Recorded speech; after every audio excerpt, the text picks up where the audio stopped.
Hello, welcome to the queue for a recap of turn 4.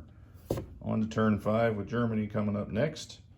And the Axis have picked up 3 victory points to give them a total of 10. So they are 2 away from the victory requirements. And I want to go over 2 things first. The first on the Japanese money. I had it at 42.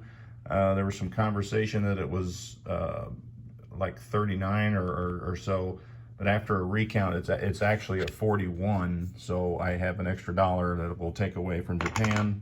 So at the beginning of their turn, they'll have 41 plus the 3 NO national objective there for Borneo. The other issue is a disclaimer on the Russia attack, because Matt had informed me at the beginning of the game that he was going for London, and on turn 4 London did fall.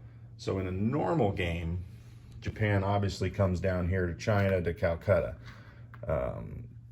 That's what would transpire in a normal game, but with the Russian Mongolia new rules, I wanted to see how that worked out, and it would have worked out a ton better. You can see turn 2 rolling of the battle up there in Buryanta, and that will describe the failure of the Japanese right there.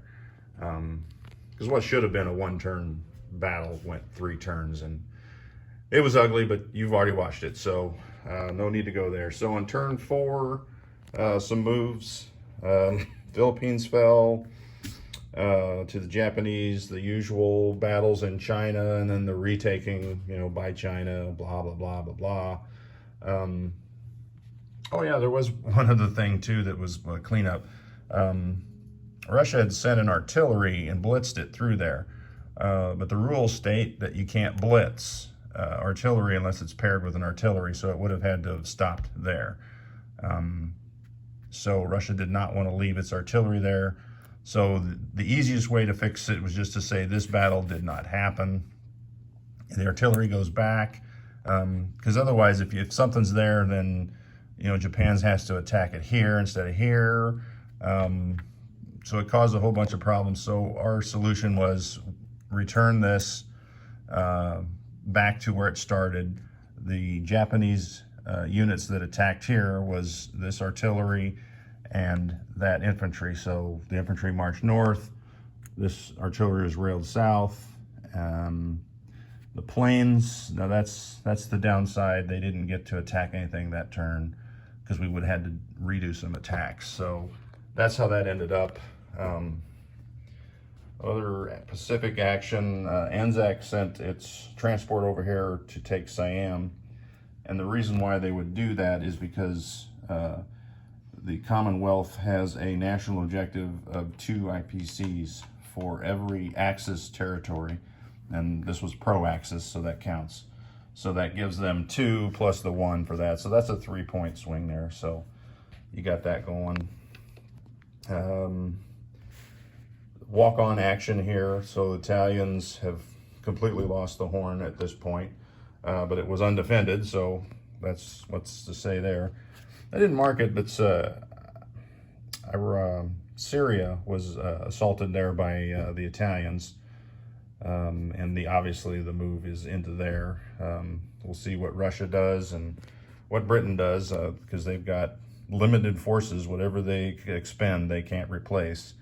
Italy's built up its fleet.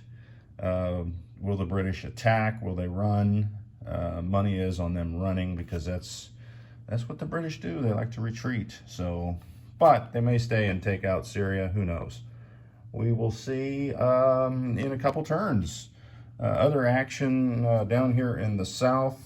The 2 Italian transports were destroyed, but they managed to get a hit, and the British bomber went down in flames. The other Italian destroyer or transport was sunk by a sub as well, and I think that might have been last turn, so that maybe shouldn't be there. Up in Europe, that's it. The big battle, as Britain evacuated all it could in London and left the rest to perish. So there was a naval battle to kill out the rest of the British Navy up there, and then London fell. You can see the special marker there for a capital fallen. No nukes were dropped. It's just a marker.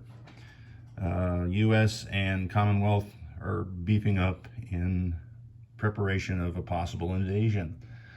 And on the Russian front, Germany bombed the air base and the factory in Novograd into oblivion. And Italy had just scored some revenge attacks in Romania and Poland that the Russians took from Germany. And Bessarabia I think Bessarabia was Italian, and Russians took that, but they could not get back to it. So back and forth battles there.